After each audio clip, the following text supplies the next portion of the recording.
Good evening, everyone. Fargo Cass Public Health just updated its COVID-19 guidance to K through 12 schools in Cass County. They say beginning January 15th, the guidance for masking will transition to masks being strongly recommended. Right now, masks are required. The primary factor is vaccine availability for 5 through 11-year-olds. The January start date will allow time for 5 through 11-year-olds in the district to be fully vaccinated. And he hasn't lost his sense of humor, which we love. And so, yeah, it was great to have him back. Absolutely. He's talking about West Fargo police officer Tim Brown, who's now recovering from home. Valley News Team's J.C. Dodd spoke with the city's police chief, who says Brown's recovery is nothing short of a miracle. Home and doing well.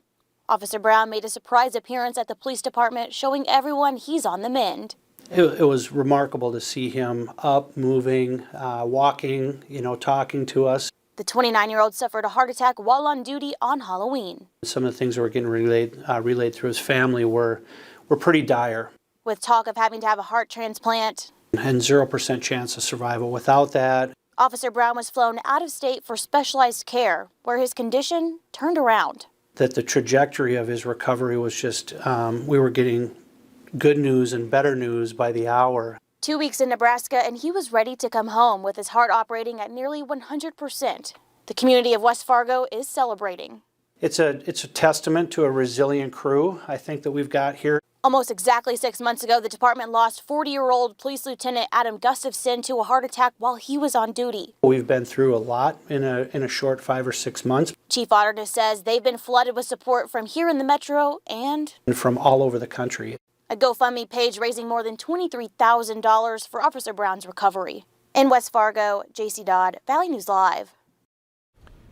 The chief says Officer Brown isn't completely out of the woods. He still has a long road of physical and occupational therapy before he can come back to work.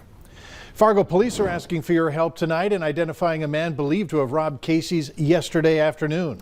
They say the man entered the convenience store on 42nd Street near Main Avenue and threatened the clerk with a weapon. Then they say he left on foot.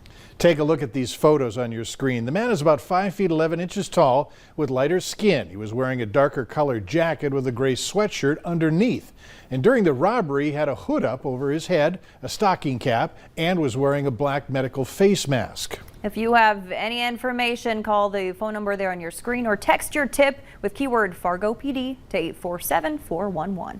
We got a glimpse of sunshine today. Now the wind is picking up across the valley. Let's go to Hutch for our early evening weather forecast. Hutch? Mike, thanks so much. Good evening, everyone. Temperatures today all over the board. Look at this in the James River Valley, Jamestown, 50 degrees, while we were in the mid-30s in places like Park Rapids and Bemidji. Some snowy weather. Snow isn't always bad, right, kids?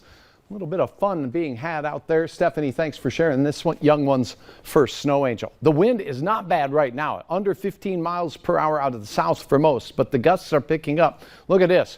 Wind warnings out in our western counties in the James River Valley. Wind advisories here in the Red River Valley in eastern North Dakota. We have exiting spits of snow showers, Roseau County, Kitson County, a few dribble drops of rain there.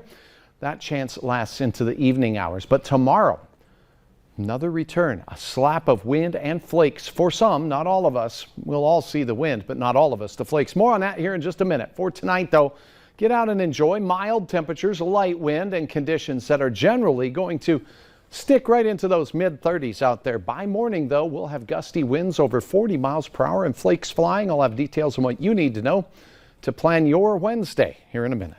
All right. Thanks so much, Hutch. Yeah. Experts are urging you to keep your guard up as scammers are targeting holiday shoppers. The Better Business Bureau says those 18 to 24-year-olds are the most likely to be swindled. Holiday travel scams are also hitting inboxes.